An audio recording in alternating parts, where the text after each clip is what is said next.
नमस्कार, मैं हूं कुमार अनिल। आप सामने देख रहे हैं डॉक्टर संजय वाल्मीकि हैं और गजेंद्र माझी हैं।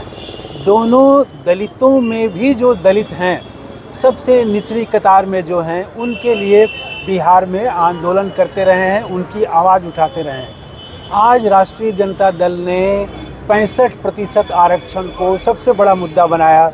उसका पूरे बिहार भर में धरना कार्यक्रम चल रहा है। हम पटना के आम्बेडकर चौक के नज़दीक हैं। आम्बेडकर की प्रतिमा लगी हुई है।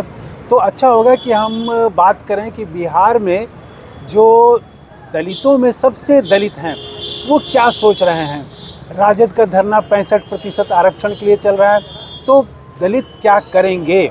जो माझी हैं, मुसहर हैं, वो क्या करेंगे?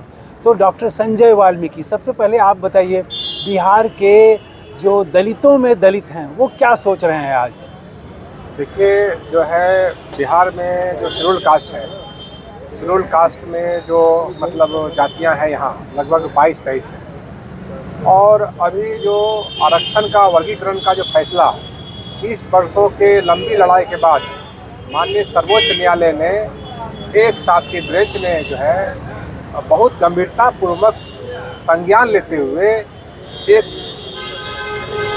लोकहित में वंचित शेड्यूल कास्ट एंड वंचित शेड्यूल ट्राइब के हित में, डीएससी के हित में जो फैसला दिया है, और माननीय सर्वोच्च न्यायालय चंद्रचूड़ साहब को बहुत सैल्यूट करता हूँ कि एक गंभीरतापूर्वक जो संविधान देश चल रहा है और संविधान को मानने वाले और संवैधानिक ढांचे में जो वोटर हैं, खास करके मैं उस वोटर का बात कर रहा हूँ जो बाबा साहब सोचते थे अंतिम पैदान के लोग।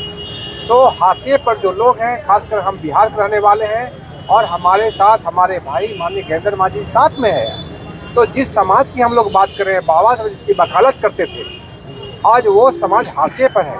खास करके शेड्यूल कास्ट में जो 22 जातियां हैं, तो दुसाध, चमार, ढोई, फांसी के अलावा मुसर, भुइयाँ, डोम, मेहतर, रजवाड़, तुरी, भोक्ता, तत्वा, ताती, पान, कई जातियां ऐसे हैं जो आज़ादी के 75 साल के बाद भी जो है मुख्य धारा से ना ही विधायिका में, ना कार्यपालिका में, ना ही मीडिया में, और ना ही आपका असेंबली पहुंच पाया।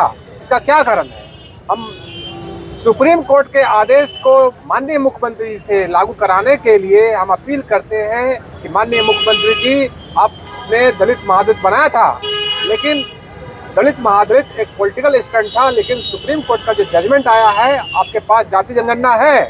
जाति जनगणना में आप देख लीजिए कि मुसर और डोम, मेहतर और नट, रजवाड़, तुरी, बौरी, भोक्ता, कंजर, पान की क्या स्थिति है, शैक्षणिक, सामाजिक, आर्थिक क्या स्थिति है, इस पर हम माननीय मुख्यमंत्री से मांग करते हैं, महामहिम राज्यपाल से मांग करते हैं, इसकी एक कमेटी बैठा करके, इसका एक सर्वे करके आप इसको अलग से जो है 10% आरक्षण जो है खास करके शैक्षणिक में, गवर्नमेंट सर्विस में दें। तो हमको लगता है कि एक बाबा साहब का सच्चा संविधान, और जो माननीय प्रधानमंत्री बोल रहे हैं कि हम समाज के निचले पंक्ति में जो खड़े लोग हैं, हरियाणा एक ऐसा स्टेट है जिन्होंने अभिलंब सरकार बनते लागू किया है। और हम आपके चैनल के माध्यम से माननीय मुख्यमंत्री से मांग करते हैं कि आप वंचितों के हित में जो है अभिलंब जो है इस पर विचार करके सरकार को रिपोर्ट करें। जी, गजेंद्र माझी जी, आपसे मेरा ये सवाल है कि बिहार में जो एनडीए है, तो उसमें तो चिराग पासवान भी हैं, और चिराग पासवान दलितों में आरक्षण के भीतर आरक्षण के विरोधी हैं। वो तो सुप्रीम कोर्ट भी वो गए थे, उनके लोग गए थे। तो क्या नीतीश कुमार जी ये कदम उठा पाएंगे? आरक्षण के जो वर्गीकरण का सुप्रीम कोर्ट का जो निर्णय आया जी, और जो आज राजद का जो 65% को मांग के लेकर के आज धरना पर बैठे हुए, जी, बेसिक बात यह है कि आरक्षण पहले भी था, आरक्षण आज भी है, और आरक्षण अब जो आरजेडी जो 65% मांग रहे हैं वो नए जनसंख्या के अनुपात में मांग रहे हैं, प्रतिशत के अनुपात में मांग रहे हैं। जी, जी। लेकिन कुछ अनुसूचित जाति के जातियों के लिए सुप्रीम कोर्ट ने साफ साफ कहा है कि बहुत सारा अनुसूचित जातियों में वो आरक्षण का कोई प्रतिशत नहीं है।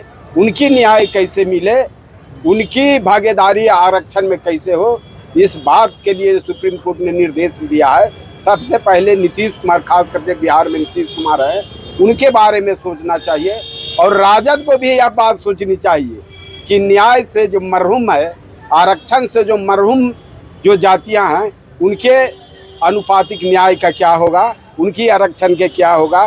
क्या राजद को यह नहीं समझनी चाहिए, राजद के यह इसे संघर्ष में नहीं जोड़ना चाहिए कि नहीं, उनको वो भी तो न्याय ठीक मिला। है, लेकिन मेरा सवाल ये है कि जैसे भारतीय जनता पार्टी ने हरियाणा में तो लागू कर दिया, बिहार में एनडीए है, यहाँ नीतीश कुमार मुख्यमंत्री हैं और एनडीए में चिराग पासवान भी हैं, तो क्या नीतीश कुमार ये साहस करेंगे, वो जो निर्णय है सुप्रीम कोर्ट का उसको लागू करने का साहस दिखाएंगे? सुप्रीम कोर्ट के निर्णय में चिराग पासवान कोई आड़े हाथ नहीं है। सुप्रीम कोर्ट के निर्णय को सरकार को लागू करनी है और नीतीश कुमार जी को निर्णय लेना चाहिए कि हम सुप्रीम कोर्ट के अनुरूप बिहार में भी वर्गीकरण लागू करें। हरियाणा लागू कर दिया, तमिलनाडु कर दिया, यदि वह नहीं करते हैं नीतीश जी, तो अगले चुनाव के भी हम लोग तैयारी कर रहे हैं कि नीतीश जी कि कोई दूसरा इनका वोट लेगा, या निर्णय में हम लोग लगे हुए हैं आरक्षण के मामले पर या वर्गीकरण के मामले पर। एक चीज़ बताइए कि आज की स्थिति में संजय वाल्मीकि जी से हम पूछना चाहेंगे कि आज की स्थिति में मान लीजिए आज चुनाव अगर हो जाता है तो जो दलितों में जो सबसे नीचे हैं दलित, तो वो किसकी तरफ जा रहे हैं, किसकी तरफ झुकाव दिख रहा है? देखिए, ऐसा है कि वो माइक कृपया दे दें, वहाँ उनको दे दें, माइक दे दें वर्गीकरण उनका। का जो मुद्दा है, जी जी वर्गीकरण का मुद्दा एक पूरा स्टेट का नेशनल इशू है जी और अभी देश में जो है संविधान बचाओ देश बचाओ का बात चल रहा है जी और बिहार में 65% आरक्षण की बात चल रही है। जी तो हम लोग आरक्षण को मानने वाले, डॉक्टर अंबेडकर को मानने वाले लोग हैं। अगर जो पार्टी डॉक्टर अंबेडकर साहब के संविधान विश्वास करती है और संविधान को वास्तव मानती है और बाबा साहब का जो सपना था कि निचले पैदान के लोगों को मुख्य धारा जोड़ना है, तो ये मुद्दा हम लोग चाहेंगे कि माननीय मुख्यमंत्री अगर इसको करते हैं, लागू करते हैं, तो ये वोट बैंक जाएगा। और अगर जो पार्टी हमारी बात करेगा वो वोट बैंक जो करोड़ों का वोट बैंक है, 18 जातियां हैं इसमें, 18 जातियां का करोड़ों का वोट बैंक है। बिल्कुल। और ये चाहती है कि ये जातियां क्या मुख्यधारा जुड़े, बिल्कुल। तो इसमें जातीय उन्माद है। हर जाति चाहता है इंडिविजुअल रूप से कि हम मुख्य धारा से जुड़े, ये आज तक नहीं जुड़ पाया। जी जी तो हम चाहेंगे कि माननीय मुख्यमंत्री जी इसको अविलंब पहल करें। जी, एक सवाल और, राहुल गांधी संविधान की बात और आरक्षण में 50% की जो सीमा है उसको ख़त्म करने की बात कर रहे हैं, तो राहुल गांधी से आप क्या कहना चाहेंगे? आप देखिए, राहुल गांधी मतलब एक संविधान को मानने वाला व्यक्ति है। इस देश में आरएसएस को छोड़ करके संविधान को कोई नहीं मानता है। आज हिंदू राष्ट्र का बात हो रहा है, हम मुद्दा से थोड़ा सा हट के जा रहे हैं। आज आप देख रहे होंगे कि हिंदू राष्ट्र का बात हो रहा, कौन लोग कर रहे हैं? जो संविधान को नहीं मानता वो संविधान विरोधी है, देशद्रोही है। तो हम ये आपके चैनल के माध्यम से जोड़ते हैं, संविधान को जो नहीं मानता है वो देशद्रोही है और जो संविधान को मानता है वो देशभक्त है, यहाँ का नागरिक है। बिल्कुल बिल्कुल। लेकिन ये बताइए कि राहुल गांधी से कोई आप अपील करना चाहेंगे? हम माननीय राहुल गांधी साहब चाहेंगे, जिस स्टेट पे आपका गवर्नमेंट है, जी, जहाँ जहाँ आपकी सरकार है, वहाँ खड़गे साहब आदेश किए हैं कि हम ये जो है डीएससी लागू करेंगे, कोटा में कोटा लागू करेंगे। बिल्कुल बिल्कुल। तो बहुत बहुत धन्यवाद। संजय वाल्मीकि जी हैं, डॉक्टर संजय वाल्मीकि जी, राजनीतिक सामाजिक कार्यकर्ता, और इधर हैं गजेंद्र माझी जी। दोनों को बहुत बहुत धन्यवाद।